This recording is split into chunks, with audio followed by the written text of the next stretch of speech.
En el programa d'avui entrevistam en Manolo Bonet Fuster amb motiu del 50 aniversari de la seva ordenació presbiteral. Bon dia, Manolo, i benvingut. Bon dia, Sònia.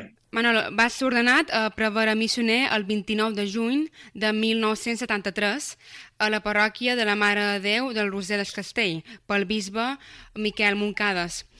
Quins records tens d'aquell dia?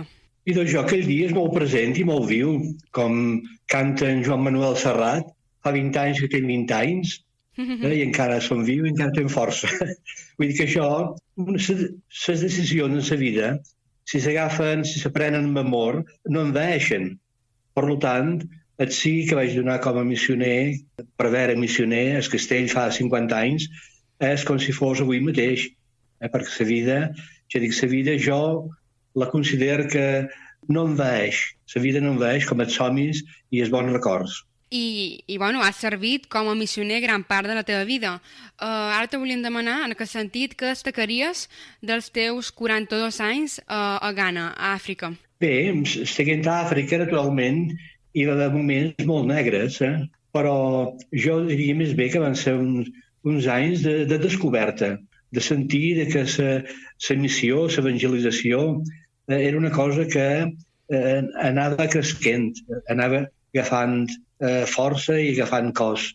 Jo de l'Àfrica, a pesar de que havia estudiat i havia preparat tant a Menorca, en el seminari, com després a França i després a Anglaterra, un anava molt preparat per anar a l'Àfrica, però quan arribes allà notes que, com diu també ja Sant Pau, l'esperit sempre va davant del missioner.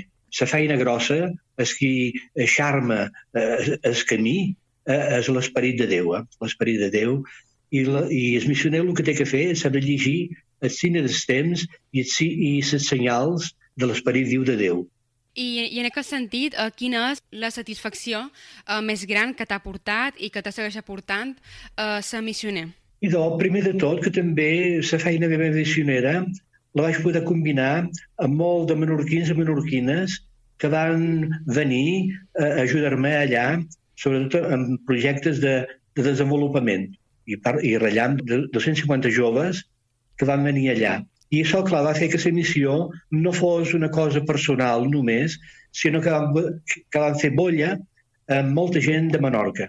I qui diu 250 joves vol dir 250 famílies. Vull dir que és una feina que ha quedat molt arrelada, diguéssim, a Menorca. I encara avui, quan veig aquests joves, que ara ja estan casats, tots guarden un bon record de la seva estança i treball allà a Ghana, a Bende, en el nord de Ghana. I de tots aquests anys, no?, que hem comentat 42 anys a Ghana, a Àfrica, què has après? Jo he après que la vida és un llibre obert i que el anem escrivint de poc a poc i sobretot deixant molt d'espais en blanc, perquè si no deixem espais en blanc un vol dir que perd un poc la força de la imaginació, la força fins i tot de saber llegir entre línies, que és quan la feina, diguéssim, de la missió és important.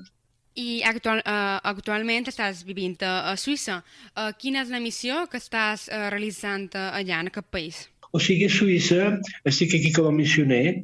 Clar, jo soc d'un grup de missioners que es diuen missioners d'Àfrica, d'una manera més popular, pares blancs, que anaven vestits, diguéssim, amb una roba que s'aixilava africanes, s'aixilava musulmanes. Ser missioners d'Àfrica vol dir que tenim molta llibertat. El missioner, si no té 100% de llibertat, no pot seguir, diguéssim, l'esperit, el buf de l'esperit de Déu, que és molt lliure.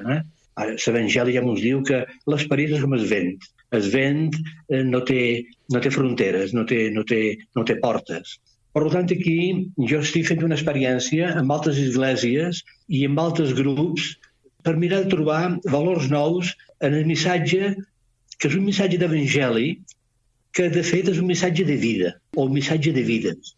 Perquè el més creatiu és la vida. No podem ser fotocòpies de Jesús, no podem ser fotocòpies de l'Evangeli, no podem ser fotocòpies de la Bíblia, tenim que ser originals de vida.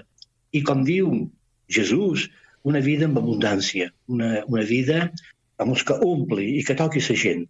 amb els problemes d'avui en dia. Per tant, aquí estic fent una experiència interreligiosa, interconfessional, intercultural. I això, clar, no és que sigui bo de fer, a vegades se posa més preguntes que respostes, però al final del dia sents que has compartit la teva vida en la vida d'altres i això és molt enriquidor. I com valores aquests 50 anys de sacerdoci al servei del poble de Déu i de l'Església? Jo el que valorar, clar, ho podria fer d'una manera personal, però sobretot la valoració és la gent.